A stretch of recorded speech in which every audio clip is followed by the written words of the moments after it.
إن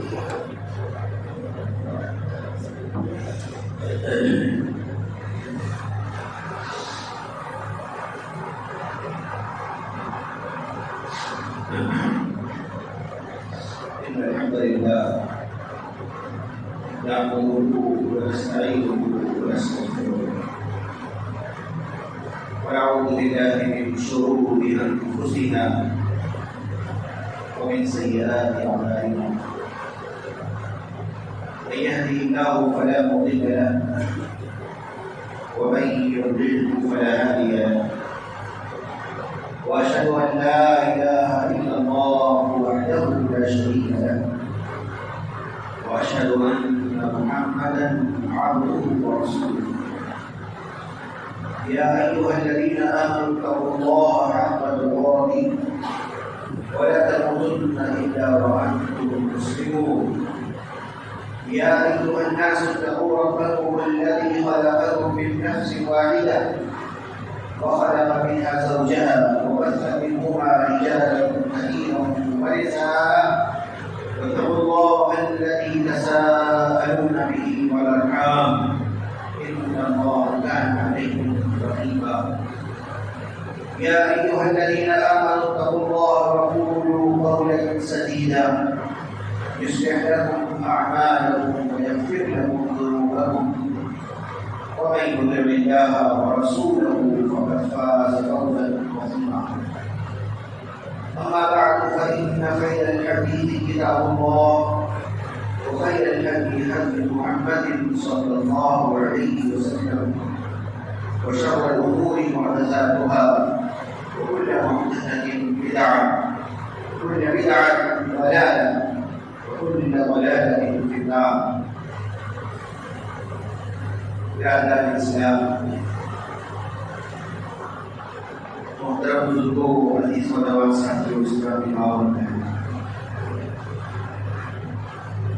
گزشتہ جمعہ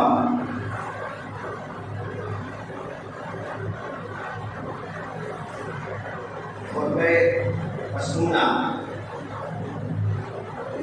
یا خطبۃ الحاجہ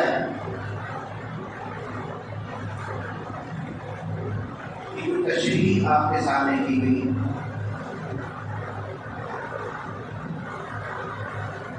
اور یہ بتایا گیا یہ خطبہ جسے ہم خطبۃ الحاجہ کہتے ہیں یا خطبہ مسنونہ کہتے ہیں، اس خطبے کی کیا اہمیت ہے. رسول اکرم صلی اللہ علیہ وسلم ہر معلوم نصیحت سے قبل اس خطبے کو پڑھا کرتے تھے.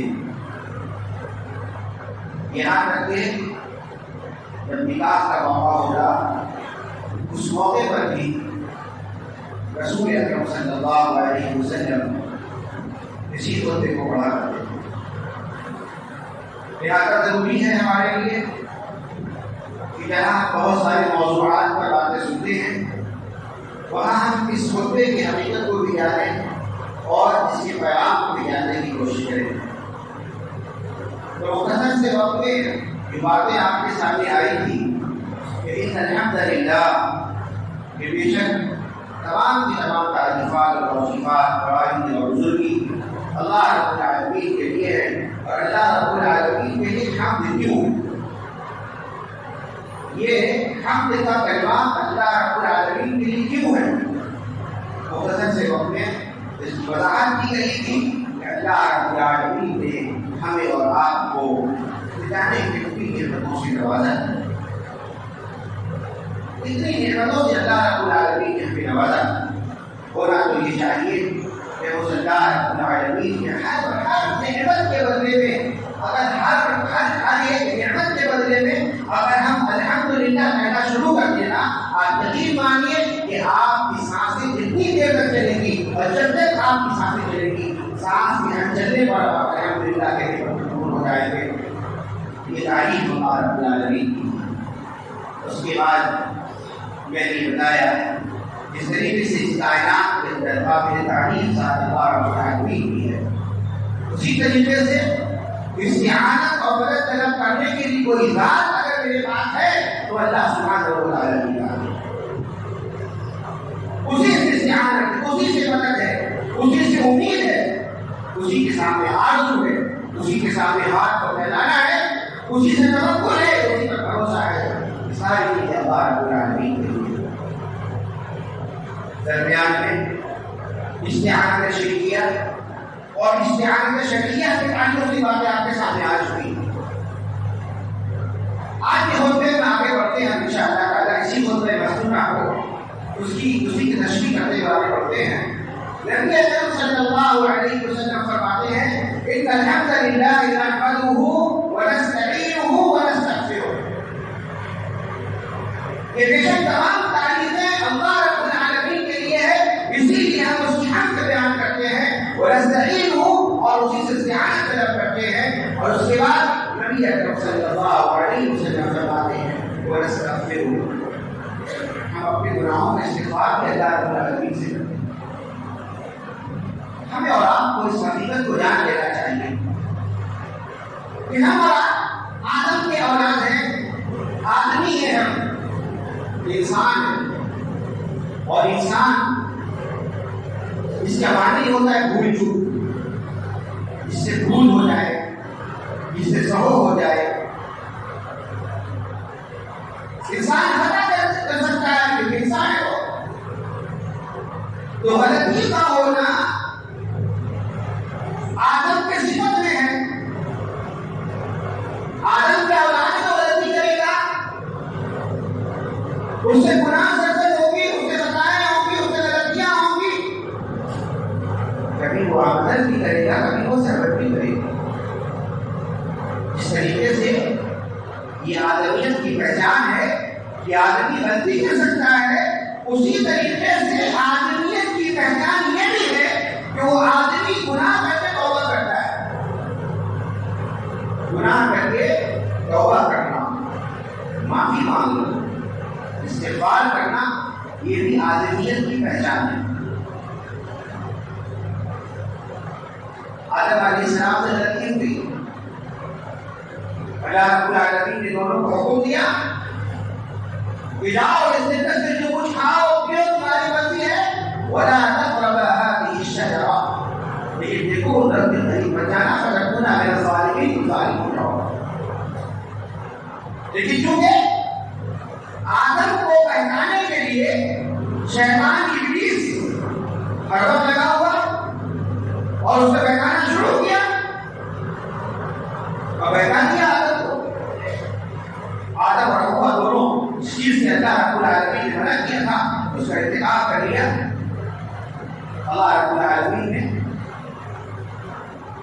آدم علیہ السلام کی غلطی کو پکڑا. یہ غلطی آدم کی فطرت ہے، انسانی فطرت ہے. اس طریقے سے غلطی کرنا انسانی فطرت ہے، آدم کی فطرت میں سے ہے. آدم کے اولاد ہونے کے لحاظ سے اسی طریقے سے آدم کے اولاد ہونے کے لحاظ سے یہ بھی ہمارے اندر پائی جاتی ہے کہ ہم اپنی گناہوں پر رکڑتے نہیں ہیں. آدمی اپنے گناہوں پر رکڑتا نہیں ہے، بلکہ گناہوں پر رکڑنا، گناہوں پر تیر اور بال پیش کرنا، قابلیں پیش کرنا، یہ آدم کی صفت میں سے نہیں ہے، یہ ابلیس کی صفت میں سے ہے. ابلیس کا کام ہے اپنے گناہوں پر پردہ ڈالنے کے لیے تیر اور بال کرے، ادھر ادھر کی باتیں بنائیں، اپنے گناہ کو چھپانے کے لیے اور اپنے گناہ کو سچ ثابت کرنے کے لیے اپنا دماغ لگائے. یہ ابلیس کی صفت ہے. انسان ہے تو غلطی ہوگی. اور اللہ کے نبی جناب محمد رسول اللہ صلی اللہ علیہ وسلم نے فرمایا کل بنی آدم خطاء، تمام بنی آدم خطا کار ہیں، وخیر الخطائین التوابون. اللہ کے رسول صلی اللہ علیہ وسلم نے فرمایا سب سے بہترین جو گنہگار ہے نا، سب سے بہترین خطا کرنے والا کون ہے؟ جو توبہ کرتا ہے، استغفار کرتا ہے، اپنے گناہوں پر اتراتا نہیں ہے، پکڑتا نہیں ہے، شرمندہ ہوتا ہے، نادم ہوتا ہے، ندامت کے آنسو بہاتا ہے، رب کے سامنے اپنے گناہ کو پیش کرتا ہے اور اس سے معافی کا طلبگار ہوتا ہے، جیسا کہ میرے باپ آدم نے کیا اور کہا ربنا ظلمنا انفسنا وان لم تغفر لنا وترحمنا لنكونن من الخاسرین. اللہ رب العالمین نے قرآن کریم کے اندر اہل ایمان کو ہمیشہ اس بات پر ابھارا ہے کہ اہل ایمان سے اگر کوئی غلطی ہو جائے، گناہ ہو جائے، وہ اپنے گناہوں سے معافی مانگے، اللہ سے توبہ کرے، استغفار کرے۔ اللہ رب العالمین نے فرمایا یا ایھا الذین آمنوا توبوا الی اللہ توبۃ نصوحا، اے ایمان والو اللہ سے توبہ کرو، خالص توبہ، ایسی توبہ جس توبہ کے بعد دوبارہ اپنی گناہ کا ارتکاب نہ کرے، اسے خالص توبہ کہا جاتا ہے۔ خالص توبہ یہ نہیں ہے کہ آدمی صبح کو توبہ کرے شام کو بھی گناہ کرے، یہ صبح کو توبہ کرے شام کو بھی گناہ کرے، معمول بنا لے اللہ تو غفور الرحیم ہے۔ وہ آدمی پہلے درجے کا بیوقوف آدمی ہے جو صرف اس چیز کو جانتا ہے کہ اللہ معاف کرنے والا ہے، اسے معلوم ہونا چاہیے اللہ زبردست پکڑ کرنے والا بھی ہے، اللہ تعالیٰ زبردست پکڑ کرنے والا بھی ہے۔ ان بطش ربک لشدید، اللہ رب العالمین کے پکڑ نہیں سکتے۔ آدمی صرف اللہ کی رحمت کو نہیں دیکھے، اللہ کے غضب کو نہیں دیکھے کہ اللہ غضبناک بھی ہوتا ہے، اللہ سزائیں دینے والا بھی ہے۔ وہ اللہ رب العالمین نے ایمان کو حکم دیا یا ایھا الذین آمنوا توبوا الی اللہ توبۃ نصوحا، ایمان والو اللہ سے توبہ کرو، خالص توبہ۔ اللہ تبارک و تعالیٰ اپنے بندوں پر اتنا مہربان ہے، اتنا مہربان اللہ تبارک و تعالیٰ ہے کہ اللہ رب العالمین اپنے بندوں کے لیے توبہ کا دروازہ کھول کر دیتا ہے، یہاں تک کہ اس کی موت کو موقع دے۔ آخر وقت تک اللہ رب العالمین توبہ کے لیے بلا رہا ہے، اس کو بلا رہا، اس کے راستے کھول کر کے رکھا ہے۔ اللہ رب العالمین نے قید نہیں کی کہ 20 سال اگر گناہ کیے ہو تو اس کے بعد تمہاری معافی نہیں ہوگی، 20 سال گناہ کیے ہو تو معافی نہیں ہوگی۔ اللہ رب العالمین نے ایسی کوئی بات نہیں کہی، بلکہ اگر آپ کو رب کی مغفرت کا اندازہ لگانا ہے اور اللہ رب العالمین کی شان غفاریت کا اگر اندازہ لگانا ہے تو قرآن کریم کی ایک آیت کو سنیں اور اندازہ لگا لیں گے اللہ تبارک و تعالیٰ کتنا معاف کرنے والا ہے۔ اللہ تبارک و تعالیٰ ایسے لوگوں سے کہتا ہے جنہوں نے اپنے جانوں پر ظلم کیا، انہیں کہا ہے گناہوں میں ڈوبا ہوا انسان ہے، گناہ سے لذت ہے، گناہ سے لذت ہے، بیچارے کتنے گناہ اس نے زندگی میں کیا ہے۔ اللہ تبارک و تعالیٰ ایسے گنہگاروں سے، ایسے خطاکاروں سے اللہ تعالیٰ فرماتا ہے یا عبادی الذین اسرفوا علی انفسہم لا تقنطوا من رحمۃ اللہ۔ اللہ فرماتا ہے اے میرے بندو جنہوں نے اپنی جان پر ظلم کیا، جنہوں نے اپنے جانوں پر ظلم کیا ہے، گناہ کیا، گناہ بڑے بڑے گناہ تم نے کیے، گناہ کبیرہ کا ارتکاب کیا، شرک بھی کر دیا تم نے، اللہ رب العالمین کی ذات کے ساتھ، اس کے صفات کے ساتھ، اس کے کمالات استعانات کے ساتھ تم نے غیروں کو شریک بھی کیا ہے۔ ایک طویل عمر تم نے گزار دی شرک کرتے ہوئے، جب تم کو اس بات کا احساس ہو جائے، توحید اور شرک کے درمیان فرق تم کو سمجھ میں آ جائے، توحید کو طرف نہ لو، اللہ تبارک و تعالیٰ اسے بندوں سے بھی کہتا ہے یا عبادی الذین اسرفوا علی انفسہم لا تقنطوا من رحمۃ اللہ۔ اگر تم توبہ کرتے ہو اللہ سے، اپنے گناہوں کی معافی مانگتے ہو اللہ سے، اور مرنے سے پہلے اگر تم توبہ کرتے پڑتے ہو، یاد رکھو لا تقنطوا من رحمۃ اللہ، اللہ کی رحمت سے مایوس نہ ہونا، ان اللہ یغفر الذنوب جميعا، بے شک اللہ تعالیٰ تمہارے تمام گناہوں کو معاف کر دیں گے۔ اللہ رب العالمین نے قرآن کریم کے اندر بہت ہی یعنی بشارت کرتے ہیں اس کو، ایک بڑی بشارت سنائی ہے جو آدمی اس دنیا کے اندر اپنے گناہ کو چھوڑ کر کے نیکیوں کے راستے پر آ جاتا ہے، شرک کو چھوڑ کر کے توحید کے راستے پر آ جاتا ہے، بدعات اور خرافات اور رسم و رواج کو چھوڑ کر کے جناب محمد رسول اللہ صلی اللہ علیہ وسلم کی سنت کو اپنانا ہو جاتا ہے۔ اللہ رب العالمین نے بڑی بشارت سنائی ان بندوں کے لیے۔ اللہ نے فرمایا إلا من تاب وآمن وعمل عملا صالحا فأولئك يبدل اللہ اکبر. ہمیں کے کوئی لوگ یہاں بیٹھے ہوئے ہیں. آپ اندازہ لگا سکتے ہیں اس بات پر کہ ایک طالب علم جس اسکول میں پڑھتا ہو سال میں 2 بار امتحان دیا جاتا ہے. ایک ہاف ایئرلی ہے اور ایک اینوئل ہے. فائنل ایگزام ہے. ششماہی اور سالانہ کوئی امتحان دیے جاتے ہیں. اس طالب علم نے ہاف ایئرلی ایگزام میں 2-3 سبجیکٹ میں فیل ہو گیا ہو. میتھ میں فیل ہو گیا, لینگویج میں فیل ہو گیا, سائنس میں فیل ہو گیا ہو. 3 سبجیکٹ میں وہ فیل ہو گیا. دار لگا ہوا اس کے مارک شیٹ پر. فائنل ایگزام جب آیا اس کے تینوں میں نمایاں نمبر لایا اس نے, ہے نا.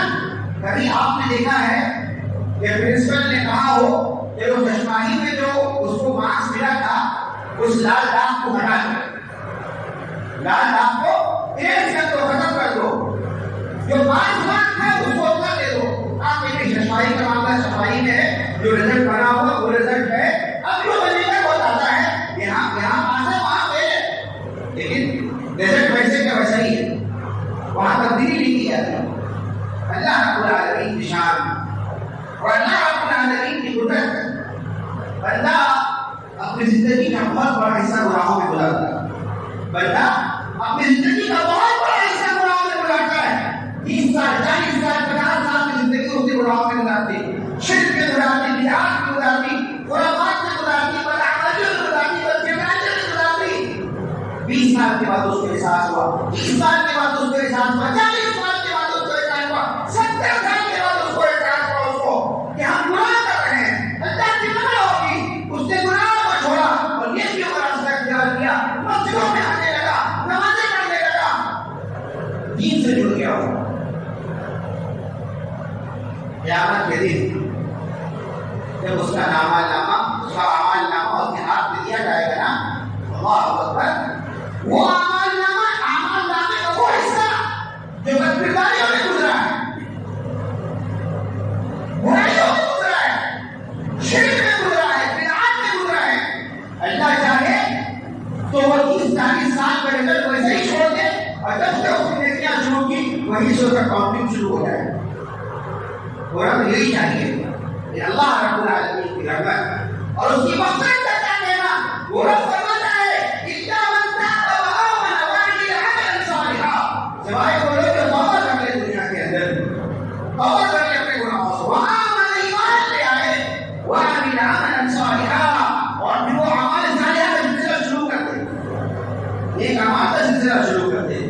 اللہ تبارک و تعالیٰ فرماتا ہے وَأُولَٰئِكَ يُبَدِّلُ اللَّهُ سَيِّئَاتِهِمْ حَسَنَاتٍ, اللہ تبارک و تعالیٰ اس کے گناہوں کو نیکیوں میں بدل دیتا ہے. یہ رب کی رحمت ہے, یہ رب کی عطا ہے. اسی لیے اللہ تبارک و تعالیٰ قرآن کریم میں بار بار ہم کو توبہ کا حکم دے رہا ہے کہ اگر تم سے گناہ ہوئی, خطا کیے, لغزشیں ہوئی ہیں, توبہ کا دروازہ کھلا ہے, توبہ کرو اللہ رب العالمین سے, معافی مانگو اللہ رب العالمین سے, وہ معاف کرنے والا ہے اور بندوں کی توبہ کو قبول بھی کرتا ہے. وہ اللہ بندوں کی توبہ کو قبول بھی کرتا ہے. صرف یہ کہ قبول کرتا بلکہ ایسے بندوں سے اللہ بہت خوش بھی ہوتا ہے. ایسے بندوں سے اللہ تعالیٰ بہت خوش بھی ہوتا ہے. کتنی خوشی ملتی ہے اللہ تبارک و تعالیٰ کو ایسے بندوں سے جو اپنے گناہوں سے توبہ کرتے ہیں, استغفار کرتے ہیں. اللہ تبارک و تعالیٰ خوش کتنا ہوتا ہے, اس کی خوشی کا عالم کیا ہوتا ہوگا. ہمیں اور آپ کو معلوم ہونا چاہیے نا کہ اس کی خوشی کا عالم کیا ہوتا ہوگا. قرآن جاؤ نبی کریم جناب محمد رسول اللہ صلی اللہ علیہ وسلم پر جنہوں نے اس کی مثال دی. صحیح بخاری کی روایت ہے, اللہ کے نبی جناب محمد رسول اللہ صلی اللہ علیہ وسلم فرماتے ہیں کہ بندہ جب توبہ کرتا ہے نا تو اس سے اللہ تعالیٰ کو کتنی خوشی ملتی ہے. اس کی مثال اللہ کے رسول کا فرما رہے ہیں. فرماتے ہیں نبی صلی اللہ علیہ وسلم ایک آدمی ہے, سفر میں نکلا سفر میں, سفر کے لیے سواری جو ہے اس کے پاس اونٹنی ہے, اس سواری کو اپنے ساتھ لیا, اس سواری کو اوپر ذات سفر کو رکھا, کھانے پینے کا سامان رکھا, جو کچھ ذات سفر اس کے لیے وہ اس کے لیے ہو سکتی ہے, ذات سفر کو بھی سواری کو باندھ دیا.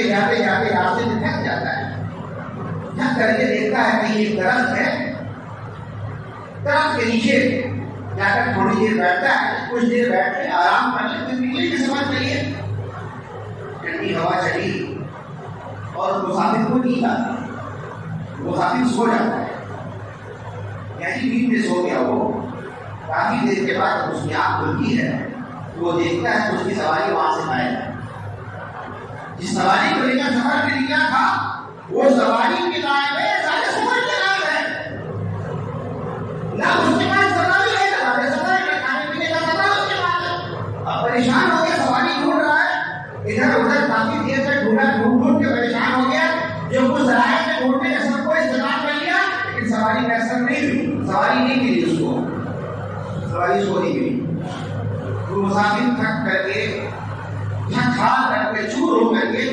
پھر سے آتا ہے، اسی درخت کے نیچے بیٹھتا ہے، کوئی راستہ اس کے پاس نہیں، اسی درخت کے نیچے آ کر کے بیٹھ جاتا ہے، پھر ہوا چلے، پھر اسے نیند آ گئی، پھر وہ سو گیا، کافی دیر سونے کے بعد جب وہ بیدار ہوتا ہے، جب اس کی نیند کھلتی ہے، جیسے ہی اس کی آنکھ کھلی وہ دیکھتا ہے کہ اس کی سواری جو ہے ذات راہ ذات سفر کے ساتھ ساتھ وہی سامنے میں کھڑی ہے، جس سواری کے لیے پریشان تھا گم ہو جانے کی وجہ سے وہ سواری اپنے ساتھ و سامان کے ساتھ کھڑی ہے، اللہ اکبر، نبی کریم جناب محمد رسول اللہ صلی اللہ علیہ وسلم فرماتے ہیں کہ مسافر جو ہے نا اپنی سواری کو دیکھ کر کے اتنا خوش ہوتا ہے، اتنا خوش ہوتا ہے کہ مارے خوشی کے اپنی زبان سے کہتا ہے کہ اللہ تو کتنا اچھا بندہ ہے، میں تیرا رب ہوں، مارے خوشی کی زبان سے بات الٹی کہہ رہا ہے، وہ تو کتنا اچھا بندہ ہے، میں تیرا رب ہوں، مارے خوشی سے کہہ رہا ہوں۔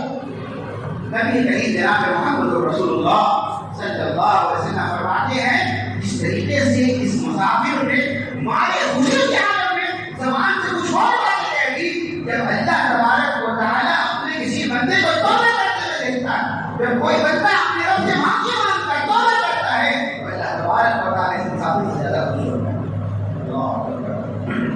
اسی لیے نبی کریم جناب محمد رسول اللہ صلی اللہ علیہ وسلم اپنے تمام خطبوں میں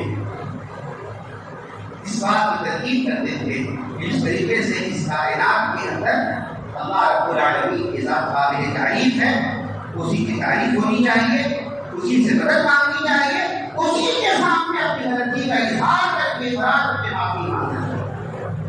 دنیا والوں کے سامنے اپنی عیب کو پیش کریں گے تو آپ کو ذلیل کر دے گا، آپ کو ذلیل کر دے گا، رسوا کر دے گا۔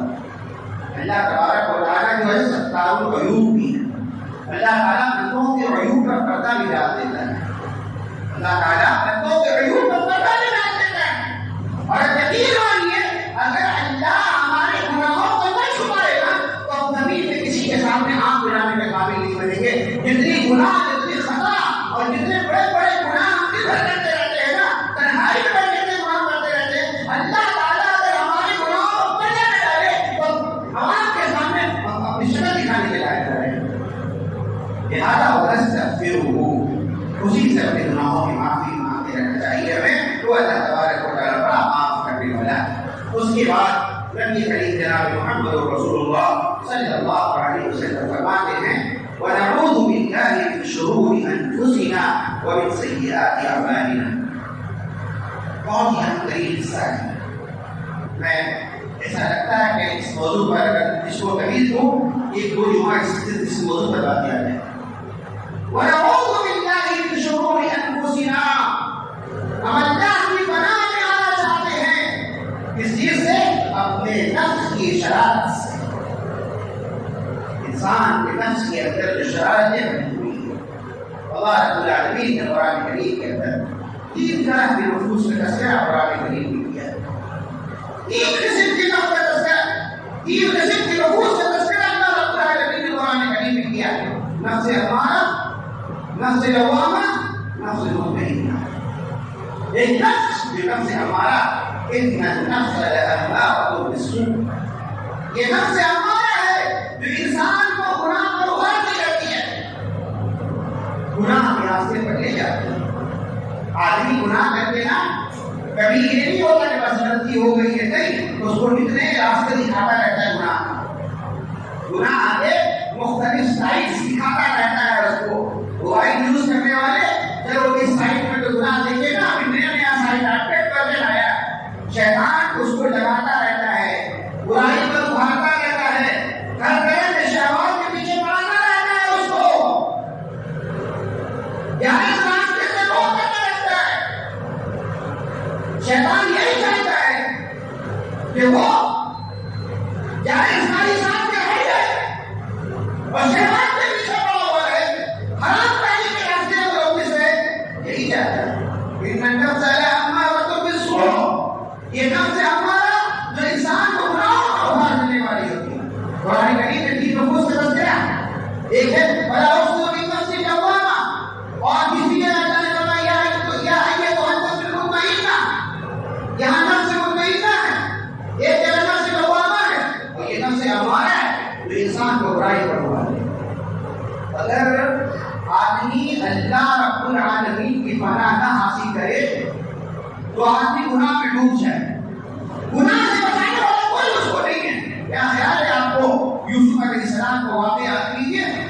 عزیز مصر ہے نا، عزیز مصر کی بیوی ہے، وہ ہے بادشاہت والی ہے، جاؤ جلال والی ہے، مالو بنانے والی ہے، خوشبو ہے، خوبصورتی بھی ہے، اور وہ اس مقام پر ہے، عمر کے اس مقام پر ہے جہاں وہ اپنی خواہشات کی تسکین کے لیے کسی حد تک گزر سکتی ہے، کسی بھی حد تک گزر سکتی ہے. کیا اس چیز کی کمی اس کے پاس ہے؟ دعوت کس کو دی؟ یوسف علیہ السلام. یوسف علیہ السلام کو دعوت قرآن دی اس نے. یوسف علیہ السلام نے کس کا سہارا دیا؟ اور معاذ اللہ، ہم اللہ کی پناہ چاہتے ہیں، اپنے آپ کو اللہ کے پناہ میں ڈال دیا. اللہ اکبر، اللہ کے پناہ میں ڈالا اپنے آپ کو. لہٰذا ہمیں بھی چاہیے کہ اپنے رب سے ہم رب کے پناہ میں آنے کی کوشش کریں. نبی کریم جناب محمد رسول اللہ صلی اللہ علیہ وسلم نے یہاں بہت ساری دعائیں سکھائی ہیں ہمیں اسی طریقے کی دعاؤں میں ایسی دعائیں بھی ہیں کہ ہم اپنے رب سے پناہ طلب کرتے ہیں. اللهم إني أعوذ بك، اللهم إني أعوذ بك، اللهم إني أعوذ بك. کئی دعائیں ہیں جہاں ہم رب کی پناہ طلب کرتے ہیں. ہمیں حکم ہوا قرآن کریم کی تلاوت جب کرو تو کیا کرو؟ فَإِذَا قَرَأْتَ الْقُرْآنَ فَاسْتَعِذْ بِاللَّهِ. یا قرآن کریم کی تلاوت کرو تو استعاذہ کیا کرو، اعوذ باللہ من الشیطان الرجیم پڑھ لیا کرو. کیونکہ قرآن کریم کو پڑھنے کے لیے بیٹھو گے، بڑے بڑے گمراہ دنیا کے اندر ہیں جنہوں نے اسی قرآن کریم کا غلط معنی پیش کیا ہے، اسی قرآن کریم کے غلط تعبیرات پیش کی ہے، اسی قرآن کریم کے آیات سے بہت سارے منکرین دنیا میں آئے جنہوں نے قبر کا انکار کیا، جنہوں نے عذاب قبر کا انکار کیا، اور جنہوں نے جانے کیسی کیسی تعبیرات دنیا کے اندر کر دی اسی قرآن کریم کے آیات کے ذریعے سے. ایسے ہی لوگ ہیں جن کو کوئی فائدہ نہیں ہوا قرآن سے. اللہ رب العالمین نے فرمایا استعاذہ کر لیا کرو. شیطان بیٹھا ہوا ہے، تم کو بہکائے گا، غلط معنی نکالے گا، تم کو اللہ رب العالمین کے سامنے سر جھکانے کے بجائے درباروں اور خانقاہوں میں لے کر لوگوں کے سروں کو جھکا دے گا. تم اسی قرآن سے دلیل پیش کرو گے، اسی قرآن سے دلیل پیش کر دو گے، اسی سے بلال نبی میں آنا شروع کر دو گے، سب کچھ کرو گے تم. کب؟ جب تم اللہ کی پناہ میں رکھو گے. ہمیں ہر وقت اپنے آپ کو اللہ کی پناہ میں رکھنے کی ضرورت ہے. بالخصوص ہم دیکھتے ہیں موجودہ حالات میں کس طریقے سے آج برائیاں عام پر ہے. ہمیں ضرورت اس بات کی ہے کہ ہم ایسے موقع پر اللہ کی پناہ میں. اس کے بعد نبی کریم جناب محمد رسول اللہ صلی اللہ علیہ وسلم فرماتے ہیں، اسی قصے میں فرماتے ہیں وَمِن سَيِّئَاتِ أَعْمَالِنَا، اعمال کی خبر سے. میرے بھائیوں، اعمال کر لینا، کسی بھی اعمال کا کر لینا اتنا مشکل کام نہیں ہے جتنا کہ اعمال کو بچانا مشکل ہو. اعمال کو بچانا مشکل ہے، بالخصوص آج کے حالات میں جب فتنہ سر عام ہے. فتنوں کا زمانہ ہے، آپ فتنہ کیا سمجھتے ہیں؟ فتنہ یہ بھی ہے کہ آدمی کو مشہور ہونے کا فتنہ ہو جائے، آدمی کو شہرت پسندی آ جائے، آدمی اپنے آپ کو دنیا کے سامنے پیش کر دے گا، اس کو اس کی خواہش پیدا ہو جائے کہ میں دنیا کے سامنے آ جاؤں، لوگ میری تعریف کریں، لوگ میری واہواہی کریں، بہت بڑا فتنہ ہے۔ اور یہ فتنہ ہمیں ہمارے اعمال کو برباد کر رہا ہے، ہمارے اعمال کو برباد کر رہا ہے۔ لاکھوں روپے خرچ کر کے لوگ عمرہ میں جاتے ہیں، طواف کر رہے ہیں، سیلفی لے رہے ہیں، طواف کر رہے ہیں، سیلفی لے رہے ہیں، کوئی بھی رکن کو ادا کیا جا رہا ہے، سیلفی لیا جا رہا ہے، حرم میں بیٹھ کر قرآن کی تلاوت ہو رہی ہے، سیلفی لیا جا رہا ہے، آدمی بیٹھا ہو ویڈیو لینے کے لیے۔ یہ ریاکاری، یہ دکھاوا، یہ شہرت طلبی، یہ آدمی کے اعمال کو برباد کر رہا ہے، آدمی کے اعمال کو برباد کر رہا ہے۔ اگر آدمی کے اعمال اللہ رب العالمین کے پاس نہیں پہنچے تو پھر فائدہ کیا روزہ رکھنے سے، فائدہ کیا صدقہ کرنے سے، فائدہ کیا قیام اللیل سے، فائدہ کیا راتوں کو جا کر قرآن کریم کی تلاوت محراب سے کرنے سے، فائدہ کیا آپ آگے ہاتھ اٹھا کر اللہ کے سامنے قنوت میں لمبی دعا کریں، زار و بدار روئے گڑگڑائیں، اخلاص نہیں ہے، ہدایت نہیں ہے، سب بیکار ہے، سب بیکار ہے، سب بیکار ہے۔ نبی کریم جناب محمد رسول اللہ صلی اللہ علیہ وسلم نے بڑی بڑی سنائی اس سلسلے میں، حدیث نبی حدیث وقت نہیں ہے، وقت اپنے انتہا پہ پہنچ چکا ہے، ورنہ میں دو چار باتیں اور آپ کے سامنے بیان کرتا۔ بہرحال زندگی باقی رہی، موقع ملا اگر تو انشاءاللہ میں کوشش کروں گا کسی موضوع کو آگے بڑھاؤں، کچھ ضروری باتیں، کچھ ضروری پیغامات ابھی اس ہفتے کے اندر موجود ہیں، وہ نہیں ہے عام موقع ہو تو بعد نصیحت کا جب اپنے کی نفی ہوتی 1.5-2 گھنٹے بعد اس موضوع پہ بیان کرنے کی کوشش کرتا ہے۔ بہرحال اللہ کی مرضی، اللہ تبارک و تعالیٰ سے دعا ہے کہ اللہ تبارک و تعالیٰ مخلوقہ مسلمانوں کو صحیح معنی میں اسلام کو سمجھنے کی توفیق عطا فرمائے، اپنے رب کی معرفت حاصل کرنے کی توفیق عطا فرمائے، رب کو پہچاننے کی توفیق عطا فرمائے۔ اللہ تبارک و تعالیٰ ہمیں صرف اپنے رب کے سامنے اپنے ہاتھوں کو اٹھانے والا بنائے، دنیا والوں کے سامنے ذلیل ہونے سے، غصہ ہونے سے اللہ تعالیٰ ہم سب کو بچائے۔ العالمین ہمیں جو بیمار ہے شفا عطا فرما، الہی ہمیں جو پریشان حال ہے ان پریشانی کو دور فرما، الہی ہمیں جو مقروض ہیں ان کے قرض ادا کرنے کی سہولت بھی فراہم فرما، الہی جب تک دنیا میں زندہ رکھنا، اسلام پر زندہ رکھنا، ایمان پر زندہ رکھنا، اور جب ہمارا خاتمہ ہو اسلام پر خاتمہ ہو، ایمان پر خاتمہ ہو۔ اقول قولی ھذا استغفر اللہ لي ولكم ولسائر المسلمين واستغفروه انه هو الغفور الرحيم، واخر دعوانا الحمد لله رب العالمين۔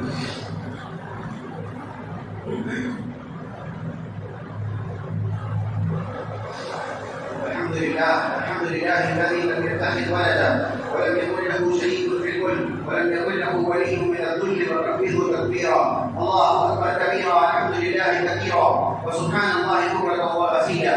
اللهم صل على محمد وعلى آل محمد كما صليت على إبراهيم وعلى آل إبراهيم إنك حميد مجيد، اللهم بارك على محمد وعلى آل محمد كما باركت على إبراهيم وعلى آل إبراهيم إنك حميد مجيد۔ عباد الله رحمكم الله، إن الله يأمر بالعدل والإحسان وإيتاء ذي القربى وينهى عن الفحشاء والمنكر والبغي يعظكم لعلكم تذكرون، ولذكر الله تعالى أعلى وأولى وأكبر۔